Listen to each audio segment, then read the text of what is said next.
Ravenda's power perspective, we do end up in that 75%, but it doesn't matter at the end of the day. If the state says this is what it's going to be, if it's a level playing field, we will do it. I just have concerns that the one-stage process will be marginally more expensive for the end consumer and marginally riskier in terms of getting projects commercialized. Kerry, thank you very much. Morten.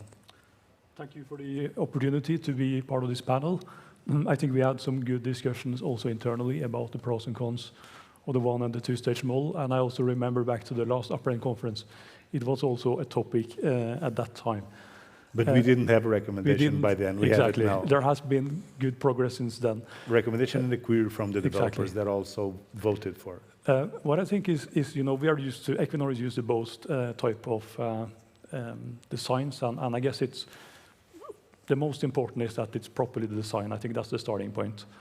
The reasons that we lean on the two-stage model, I guess, is related to especially the maturation and the de-risking of projects. And I think within the two-stage model, you will be able to have more time to do field studies, to optimize the project, to de-risk.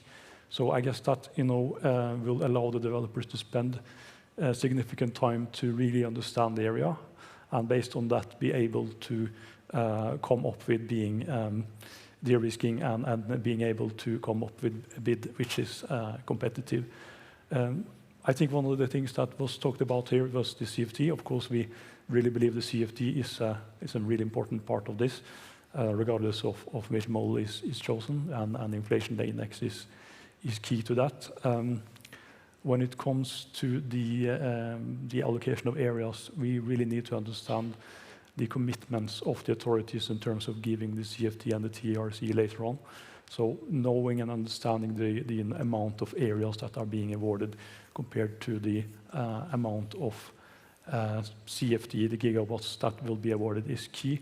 And I think understanding this at an early stage is really important to be able to spend the resources, because it's a significant amount of resources that is put into developing the two-stage model. So I think from that perspective, it's really important that we have the full, are committed and see that the government is committed to taking the next steps.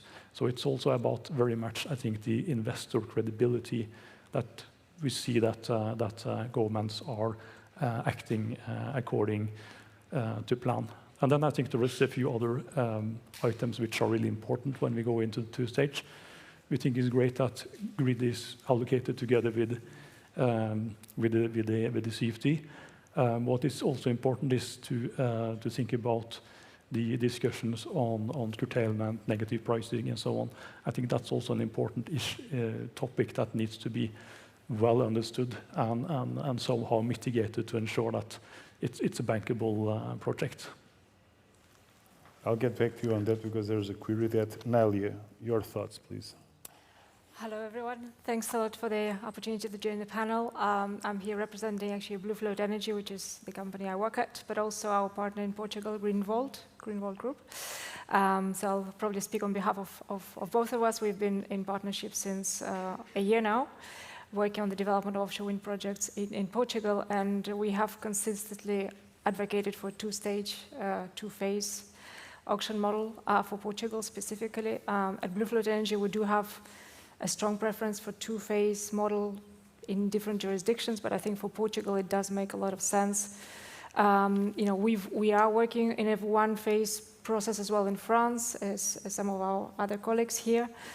It can work, of course, but it takes quite a lot of resources and expertise at the government level to be able to run that process, in a way that can really lead to timely deployment of offshore wind. And if Portugal wants to achieve the objectives that it's setting itself for deploying floating offshore wind, I think it will probably make a lot of sense that it's a two-phase model whereby the developers are given exclusivity of the areas and have the certainty to undertake the studies, de-risk the projects, ensure that those projects are socially accepted, because there's quite a lot of important component as well of ensuring that sort of educational work, raising awareness about floating offshore wind in the local communities, that in France, for instance, the government is doing a lot of that when it's nominating the areas, but I don't see that happening in Portugal right now. So I think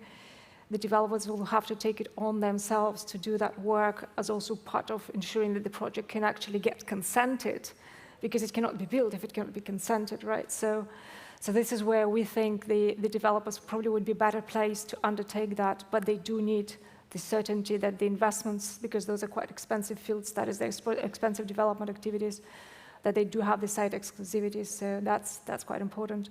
But absolutely, we need to not lose sight of the phase 2, and the phase 2 in a CFD auction would require certainty of time frame, certainty of volumes, certainty of the rules of the game. We are seeing a lot of the discussions now in Europe taking place around the need for proper indexation of the CFD tariffs, and it's not just a simple indexation to your CPI index that's going to ensure that those projects are actually economically sustainable when they need to be built and operated. So I think we need to be quite sophisticated in the way those CFD prices are indexed, and there are different cost bases when you're just constructing your wind farm in development and the construction phase, and then when you enter into operations. So all those nuances and differences, the vulnerability of the projects to the commodity prices, those need to be factored in a rather sophisticated way. And we would like to have a certainty about how Portugal is thinking about it, as we go into this market. I also think that to ensure, from the taxpayer's point of view, the optimal outcomes in terms of the CFD prices, and that we don't end up with very high tariffs, it's important to ensure proper competition in the CFD process. And in order to ensure that in the second phase, you need to make sure that the first phase is quite, there are quite a lot of capacities awarded, and there's quite a lot of participants. So you need to make sure that it's very kind of crowded market, so that you can actually afterwards have a crowded market in the CFD tender. And that's why the pre-qualification rules process for the first phase for the seabed lease, I think, will be important, that those are quite reasonable, to make sure that it allows for a whole variety of players to participate, obviously very credible players. We need to make sure that those seabed leases are awarded to players who can actually deliver those projects afterwards. But we definitely, we were surprised about some of the criteria that we have seen in the information session back in January and subsequent consultation. We do think that a lot of the pre-qualification criteria need to be revisited, just to make sure that that's kind of aligned to what we are seeing in other jurisdictions. We have participated in ScotWind process, where we thought that was extremely inclusive of the different type of players. We are also participating in other geographies like Australia in seabed lease tenders. I think there's 15 seconds to finish, please. So I think it's important that that's an open process. Thank you. Sergio. Hello, Pedro, and thank you for inviting us and Wins to this panel. Well, I'd say that the main structural items are already being addressed by DGEG, and these are the two-step process, the point of interconnection, and the remuneration stabilization mechanism, the CFD. We also believe that both models, the one-step and the two-step models, they both work. And actually, we have developed projects with both models. So we believe both work if they are properly designed. But we believe that a two-step model is easier to design. So in this case, we also prefer the two-step model. And the main reason is, in this model, we delay the locking of the revenues to a later stage, to a stage where we already know, where we already analyzed and studied the site. No? So the uncertainties are lower, and we can evaluate how much we need when we lock the revenues. So yeah, I think the main items are already there, and DGEG are working on them. I would add a new one here, and this is, I'm already thinking on the auction for the seabed lease. And there, I'd say that I would start thinking on how the auction for the seabed lease would work. And an important point is I would try to limit the cash payment for the seabed lease. Well, the optimal would be zero cash payment, and this may be controversial, but it's not impossible, and we are seeing some countries doing this way. We also understand that the state needs to capitalize the seabed, so this is totally understandable. But there are ways like limiting this cash payment or deferring this cash payment, so the impact on the profitability of the project is lower. No? And this is because large lease payments. So can I interrupt you there? So what you're suggesting is, for example, if you have a lease payment for the seabed, you start paying when you enter into operations. For example. And if you don't win the auction for the CFD and the TRC, how do you compensate for the seabed that was used?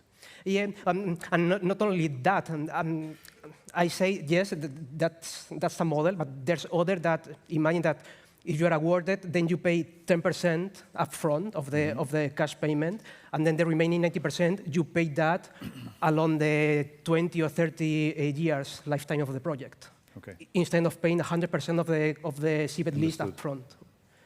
So Sergio helped us addressing the question to José Manuel Marques, and the question is, how does the GRM pretends to monetize the usage of the seabed, and which will be awarded to the developer? So you explained previously in your presentation that there needs to be a concern about how this is going to be all this coexistence and interaction.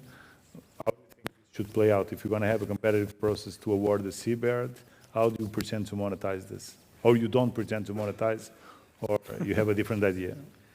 Well, it's a matter for the government. How the government pretends to monetize the use of the seabed. Well, we have fees for the maritime occupation, for the special maritime occupation. We have fees, and those fees regards the needs for monitoring, the water, the area occupied by the activity, the volume of water occupied by the activity, the risks to the marine environment. When we are thinking on renewables, there are one dimension or one factor it's not included in the tax, in the fee, and it is the costs of the administrations due to the resolution of the conflict of uses. So for the compatibilization of the uses, that requires a lot from the administration, and that it is not reflected in the fee. So how bigger will be the activity, how bigger the activity impacts other uses, how bigger will be the efforts of the public administration for solving those uses, for solving those issues. So the fee must reflect somehow the conflict of uses, and the law does not, at this moment, provide that. But then we have to consider that the seafloor, we have two different dimensions, the territorial sea and the continental shelf. In the territorial sea, of course, we can foresee a rent for the seafloor, because the public domain belongs to the state, the maritime public domain belongs to the state, and the state can impose the same rent for the seafloor. But in the continental shelf, it is public domain, maritime public domain as well, but we don't have a huge degree of sovereignty in the continental shelf as we have in the territorial sea, because the operators have the freedom to establish submarine cables in that. So it's a tricky issue, but I guess that we must increase the fee due to the conflict of uses and the efforts carried out by the administration to solve those conflicts, and maybe foresee a rent for the seafloor in the territorial sea. But it's a matter for political decision and for the government. Thank you for sharing the thoughts with us. It's important to understand which variables are at stake. Morten, I will start with you now to give an opportunity for you guys to answer earlier. Of course, the auction needs to balance the costs of electricity to consumer versus project bankability.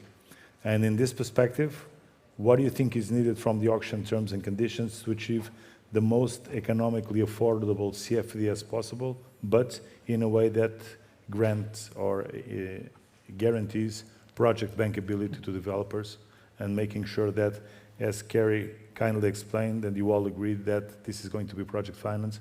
So this is a bit of a stretch here, how to combine all of these things.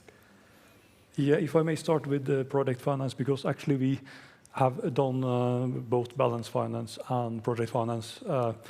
So we are actually deciding on a case-by-case basis which type of finance we use, and we sometimes use project finance and sometimes we do balance finance.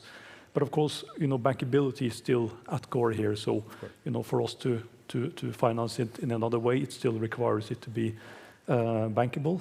I think it's a very good question. You need to balance the consumer cost versus the CFD, but I think it's also important to recognize the other values of offshore wind. That, of course, also goes into this balance because of all the things that we've talked today about, which offshore wind provides in terms of value creation, in terms of environment, and so on. So I guess that it comes into a bigger picture. Can you develop a bit on that? Because we discussed it on the first session in the morning. This is just more Exactly. than electricity generation, but can you share with us? So, I mean, if you look at the at how to ensure a bankable CFD, I think with the low cost to the consumers as possible. One thing is, of course, the auction design that we have talked about. I mean, that in itself is important for the de-risking of the project. Then I think about the CFD. I think it's really important to have a long-term CFD. I mean, having at least 20 years, I think, is good because that really tends to take down the risk, and I guess we'll be able to reduce the level compared to having a shorter period. Then, as we talked about, I think inflation index is really key, and adjusting the inflation maybe in the development construction phase versus the operational phase, taking into account the different cost exposures you have during different phases. Sorry? So you index until financial close?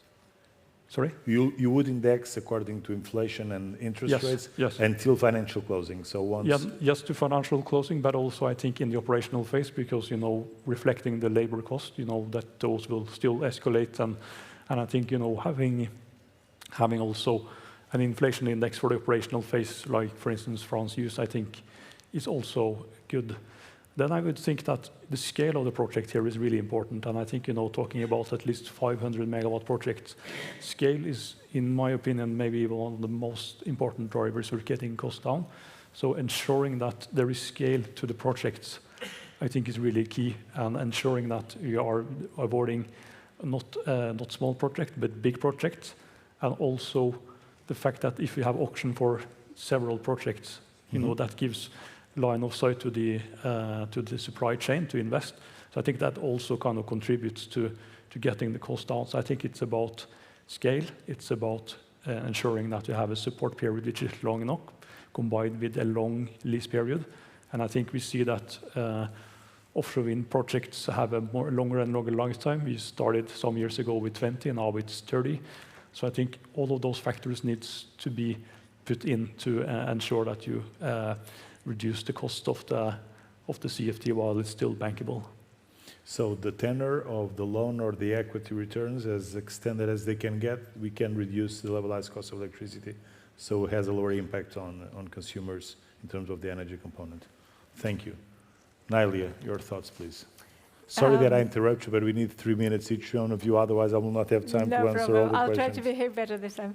Thank you. I think actually, I don't see necessarily a conflict between ensuring cost levels at the optimum level for the consumers and the bankability of the projects, because I think actually the interests are aligned.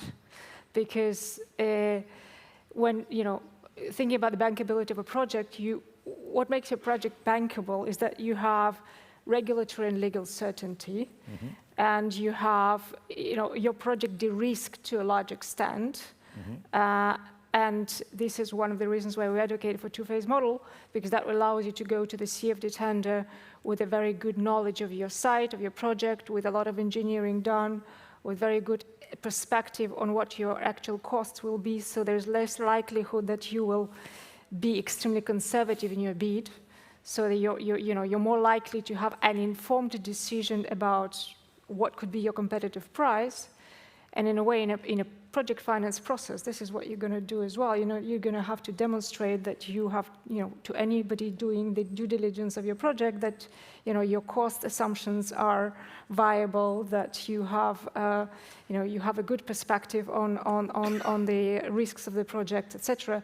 And so I think what is important is that the policymakers do have an important role to play to help in both directions. If, we talked about the visibility on the CFD tenders, we talked about indexation, a sophisticated indexation, an indexation that allows the investors to have real visibility on what will be their cost, lowering their cost of financing, because they know that the projects will be, reflecting the real cost of the market. So I actually don't see that much of a conflict between the two objectives. As long as we get the regulatory framework which is fit for purpose, I think we could achieve both.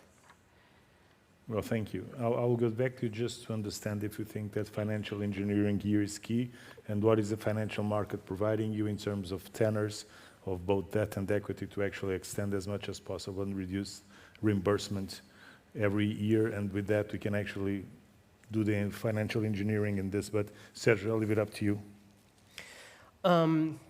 Yes, well, at Ocean Winds we fund the projects through project finance, all of them. So it's not only the board of Ocean Winds who need to approve the investments and be okay with the regulatory framework, but also the lenders or potential lenders. So when we participate in these public dialogues and in the consultations, we also include the feedback that we get from the lenders, of course, to make the projects bankable. Regarding policy design, yes, I think policy design is very relevant in the success of offshore wind in a given country at an affordable CFD value, affordable CFD cost. Developers and investors, we face many risks when we start a project, and some of these risks may be mitigated through regulation. So the projects can be actually de-risked through regulation or policy. And, well, of course, low risk means most efficient cost, and therefore lower CFD strike price. And here, I would mention a couple of examples of measures that the policy can say in order to decrease this CFD strike price. One is at the area definition. So if at the definition of the area, the administration takes into account the inputs from all stakeholders, so the environmental experts, the TSO, the ports, the developers, the suppliers.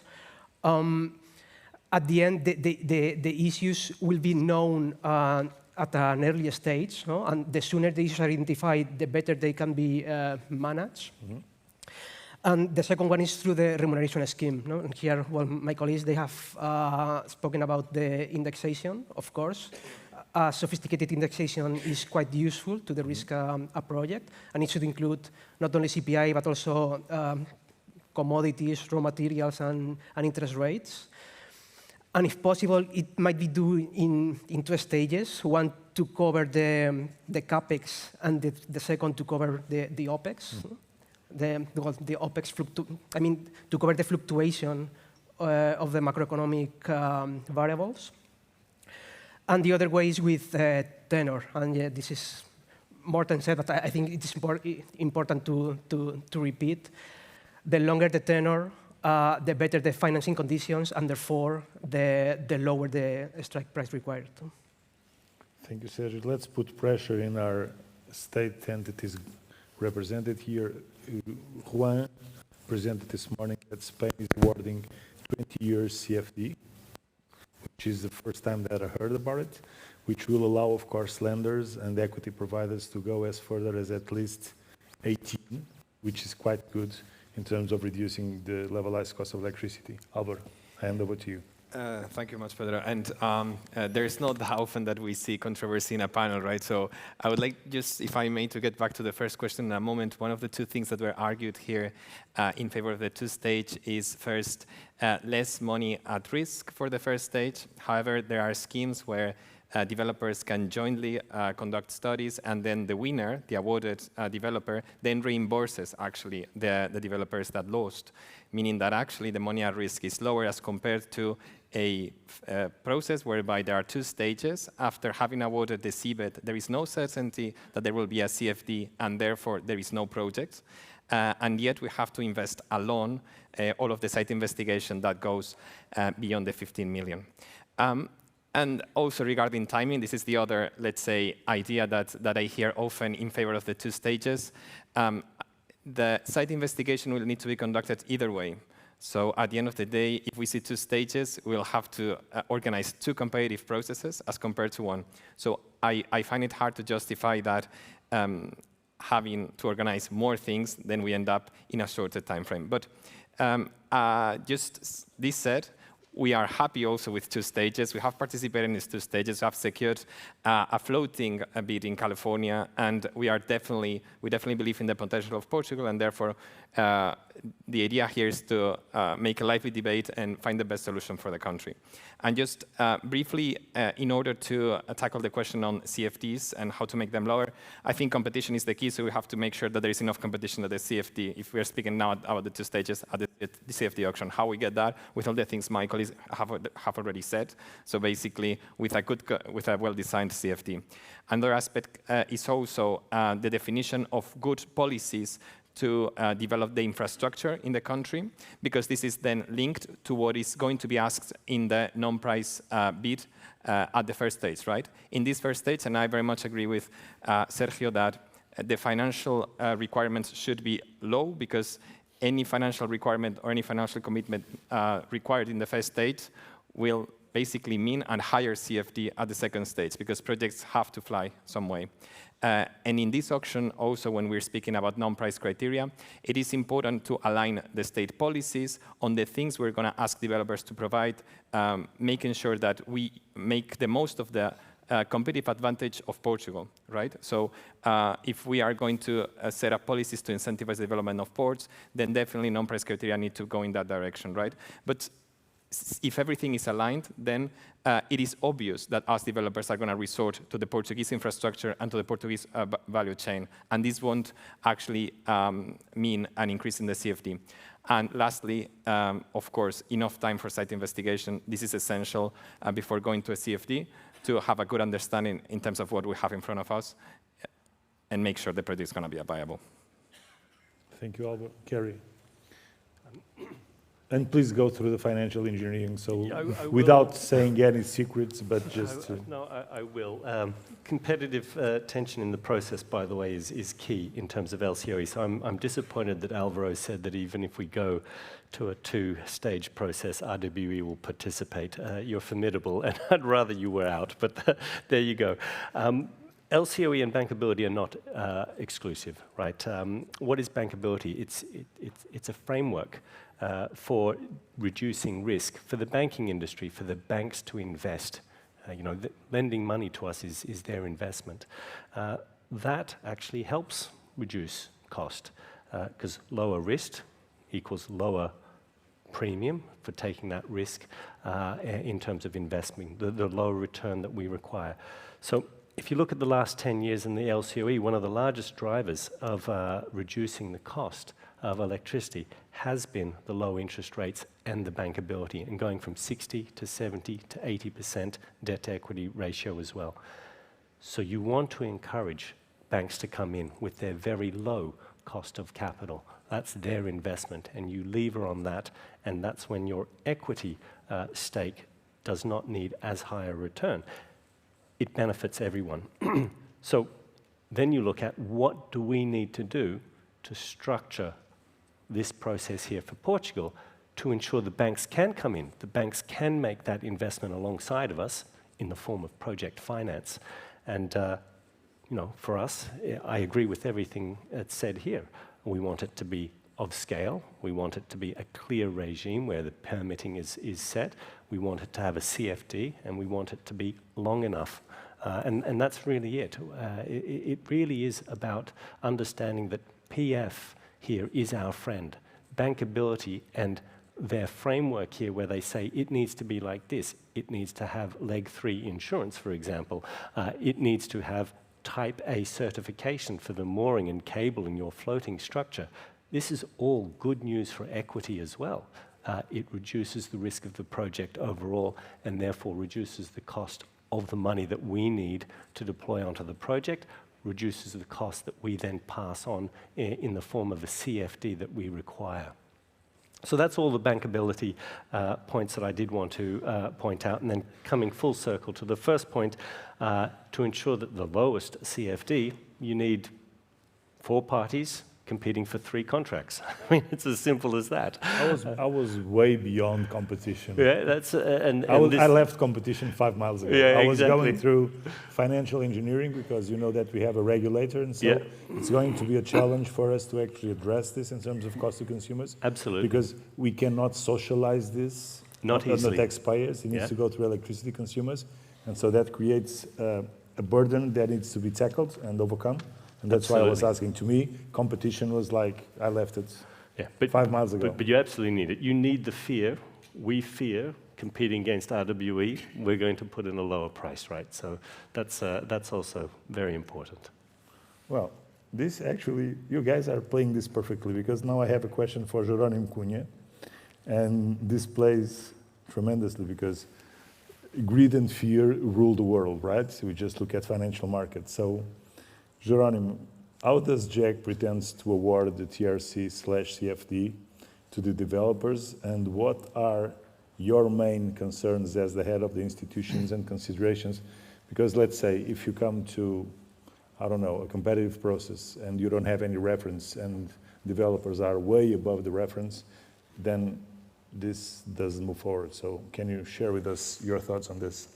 Thank you. I would focus on the licensing process because the CFD is not yet defined. Who will be the final judge on that? As you mentioned, we have a regulator, so regulator has a word to say on that. So focusing on the process of licensing, it's not the first time that Portugal has this kind of procedure. Mm-hmm. I'm not talking only about the solar auctions, I'm talking about 20 years ago with the onshore wind, where we had a non-price procedure, a very successful process.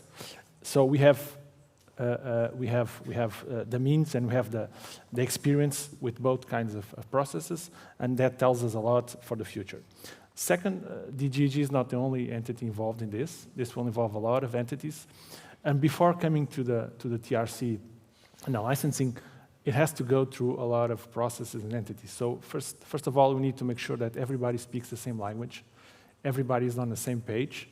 And recently on the solar auction, it was needed to create kind of like a round table with the entities in order to sort out the problems that were coming out of the auctions. So I think the first step is to create the same model where everybody is seated at the same table, because problems will occur and we need to resolve them fast and with everybody in the same page.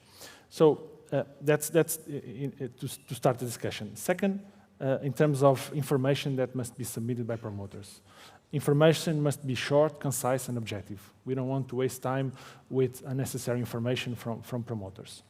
Second, and very important, is the coordination with the TSO. Today, we don't know which model will be adopted to connect the projects to the grid. We don't know if it's on an offshore substation, onshore substation, who will pay for the costs. And part of the information that comes from TSO and from the connection to the grid, it's included in the license. So we need to clarify with the TSO and the definitions of the conditions to connect to the grid. That's a very important aspect. Another one that is not directly linked with the licensing process, but I think it will be helpful, is to ensure that we have space for collaboration and cooperation during the process. We can talk about cooperation in sharing investments in grids, ports, and so on, and also sharing knowledge during the process. I think that will be very helpful to create a common base of information between all promoters. Also, we think it's quite important to foresee mechanisms during the execution of the auction to allow the update of certain conditions of the auction. For instance, inflation, the timetable of the projects, in order to allow to mitigate some risks for the project implementation. As we saw during recent procedures in Portugal, it was needed to adopt new rules and to have mechanisms in place to update certain conditions. That's very important.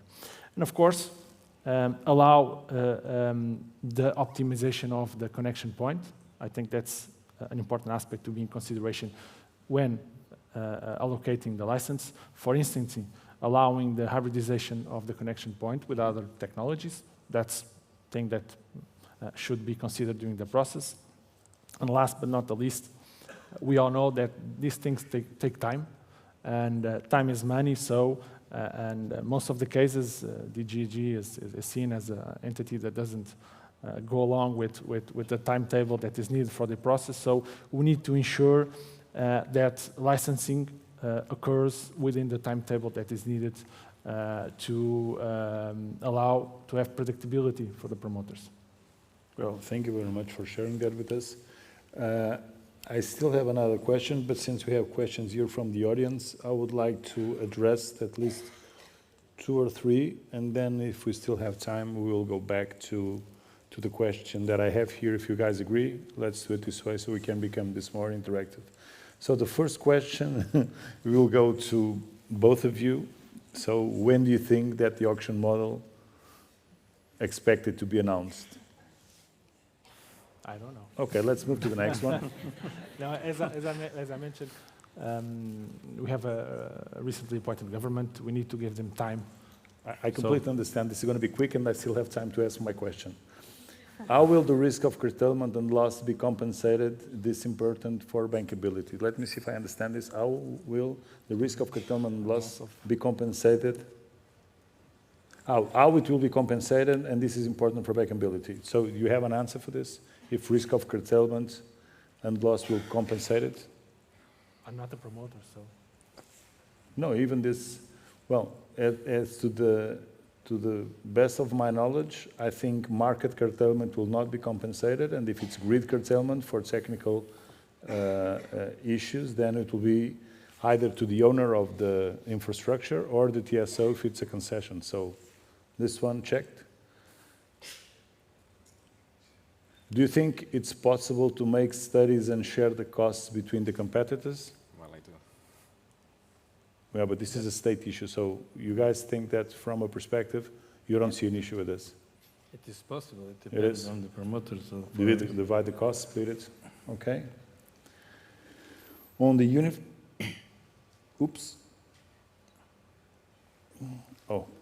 on the unified centralized model, how do you quantify in the CFD the risk of a new technology such as a floating wind?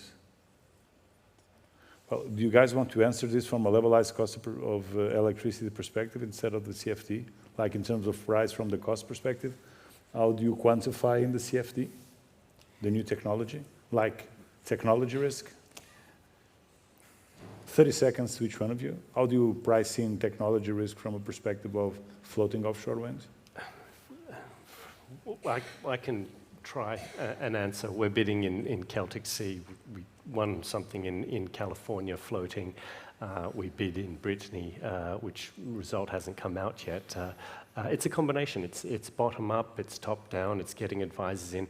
It is also working out your sensitivities and your plan Bs and your plan Cs.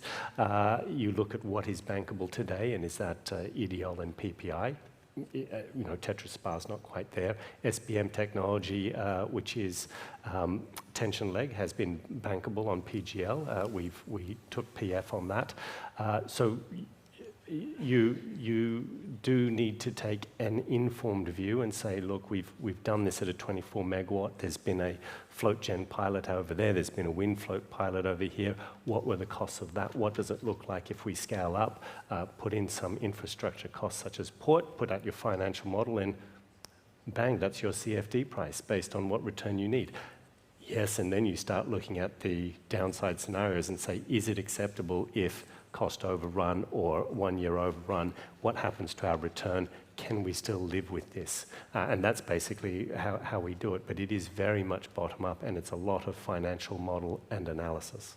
Well, thank you, Kerry. Morten, would you like to share with us your thoughts on this one? Yeah, I would like to go back to the finance part of it, because I think we believe that floating offshore wind can be successfully financed in the market. And generally, I don't think it's very different from bottom fixed. I think floating wind may be new to some banks, but it's also important to remember that a lot of the technology is already proven through oil and gas installations. So as such, it's based on many components which are well known. So I think from that perspective, we believe that there is of course slightly more risk, and I guess for banks they need to be comfortable with the risks.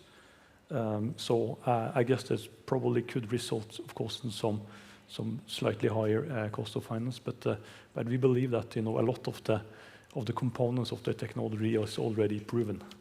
No, thank you, Morten. Nylia, would you like to share your thoughts with us? Sure. I actually had the pleasure and the privilege of doing risk analysis for Windfloat Atlantic project when I was working at EDPR. So please share everything with us. Risk analysis, and it was quite a lot of fun doing that back in 2015. I do think we've moved on quite a long way, so I think the perception in the market is no longer the same. But again, I work at BlueFloat Energy, which dedicates, all of our development in Europe is floating wind. So we obviously can live with that risk, but we also think I agree it has to be an informed acknowledgement of the risk. The risks are there. The technology works, we know it works, but we need to understand at which levels of commercial remuneration it would work and what needs to happen for it to work at a large scale. What needs to happen in the supply chain, in the ports, what needs to happen in terms of the electrical infrastructure being the dynamic cables being there available for you, how would the floating substation work in great depths, how will the dynamic cables function in terms from the insurance point of view. So it's not easy, but I think it can be done. It can be analyzed from the risk perspective. It can be priced from the risk perspective, but it's not an easy exercise, and it requires a lot of conversations with insurances, conversations with certification bodies. It does require consolidation of the floating wind concepts, because right now it's just, we cannot be talking about the same risks with the technology that has gone through the TRL levels of commercial readiness compared to some of the very innovative breakthrough technologies that have not gone through that exercise.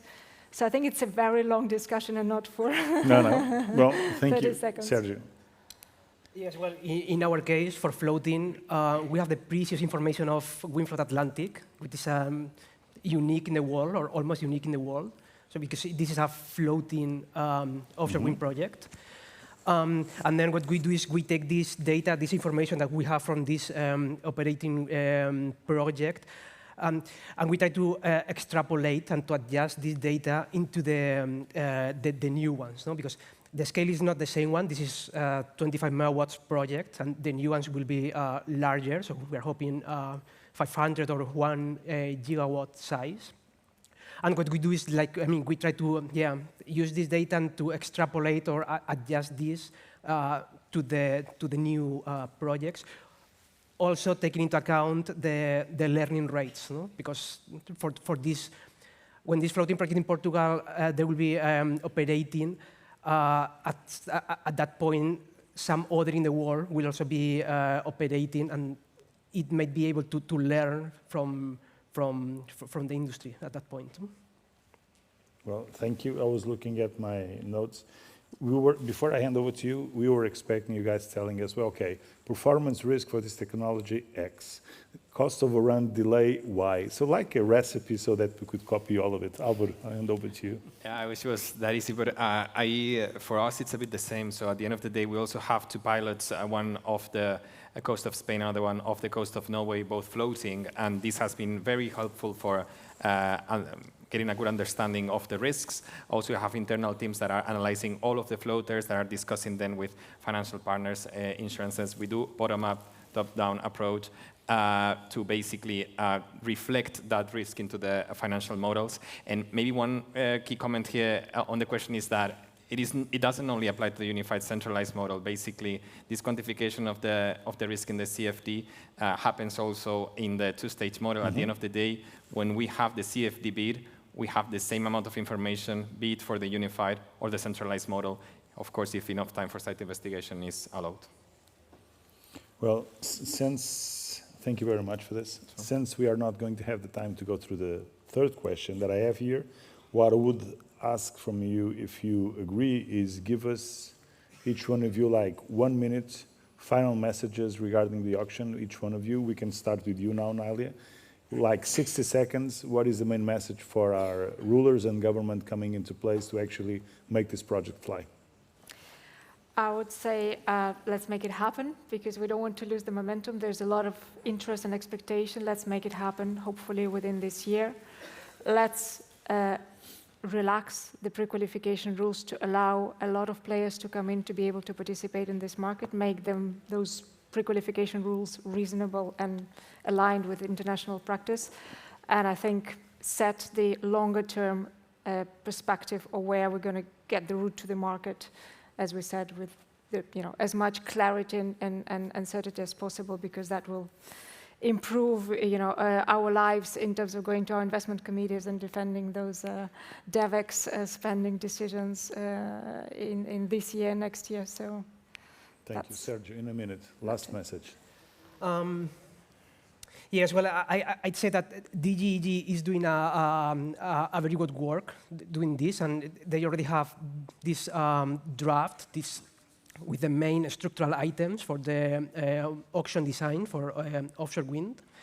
So the draft that they have, each of us may propose different ideas or some details to improve and to make it optimal. But I think the objective is make this happen, because it's better a regulation in place than an optimal regulation for all of us.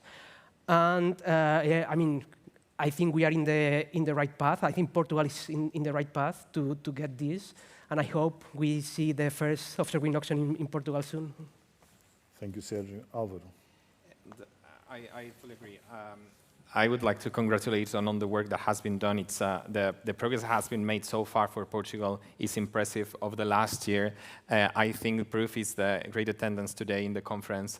I think there's a strong interest, and it is important now to keep that interest, right?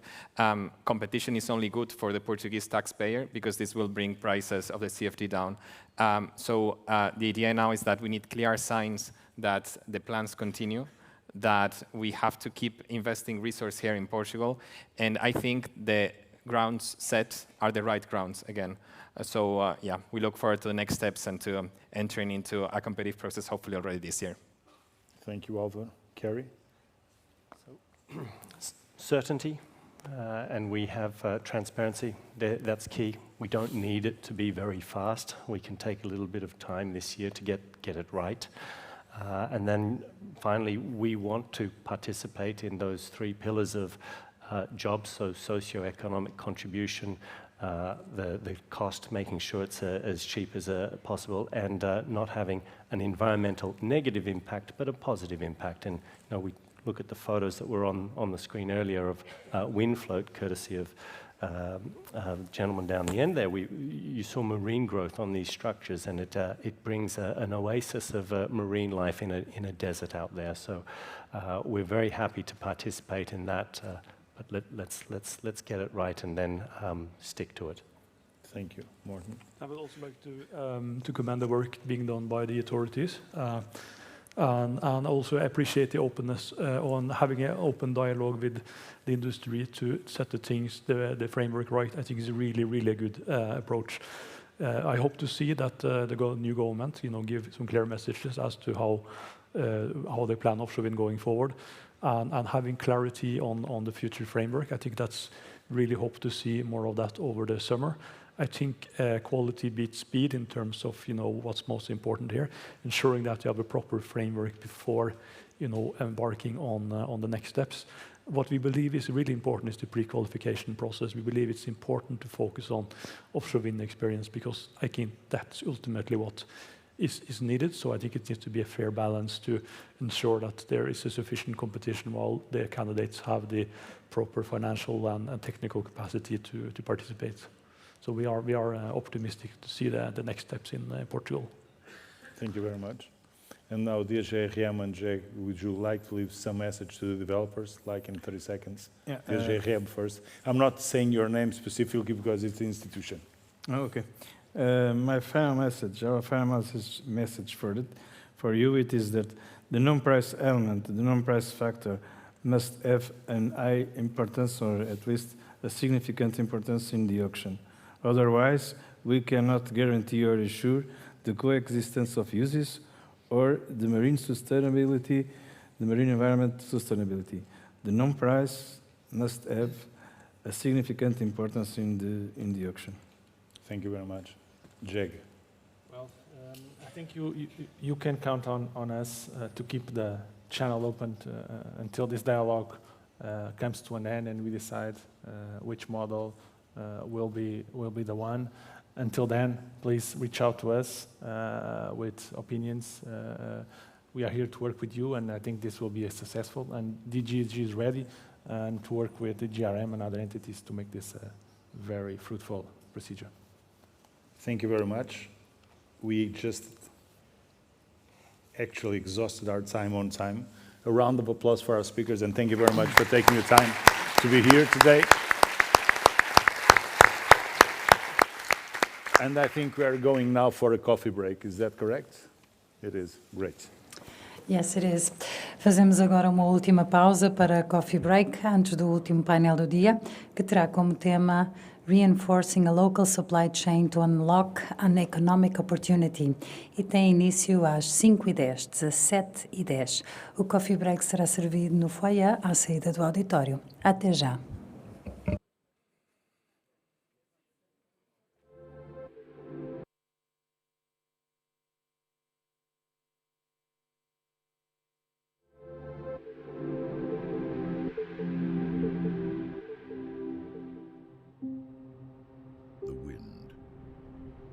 It surrounds us, powering our human machines with powerful clean energy.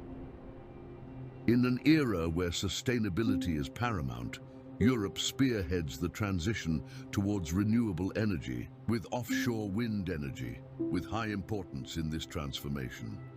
As nations commit to reducing carbon emissions, the European Union sets ambitious targets with a mandatory target of 42.5% of renewable energy integration in final energy consumption by 2030.